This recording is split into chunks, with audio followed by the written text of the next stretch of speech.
আজ আমরা প্রেম কি তা শিখব, তা জানব।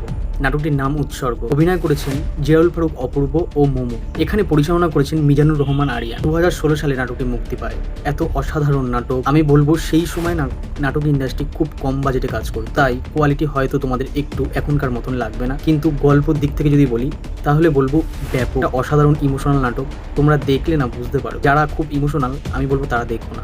নাটকটি এত অসাধারণ, তোমরা দেখলে তোমরা বুঝবে, আর যারা দেখেছো তারা জানোই। এই নাটকটি উৎসর্গ, নাটকটির নামকরণ পুরো দারুণ হয়েছে। এখানে জিয়াউল ফারুক অপূর্ব যেই চরিত্রে অভিনয় করেছেন, সে যে একটা ভালোবাসার মানুষের জন্য যা উৎসর্গ করেছে, নাটকটি না মুগ্ধকরভাবে আমরা সেটা দেখেছি। মানে এখনকার জেনারেশান, আমরা ভালোবাসা মানে বুঝি তো কদিন ঘুরতে গেলাম, কদিন দেখা করলাম, কিছু হলো ঝামেলা শুরু করে দিলাম। আমরা সেই ভালোবাসাটা কিন্তু বাঁচতে পারি না। আমরা জানি ভালোবাসা কী, কিন্তু জেনেও আমরা না জানার ভান করি। তা এই নাটকটি তোমরা দেখো, আমি বলবো খুব সুন্দর লাগবে। নাটকটির রিভিউ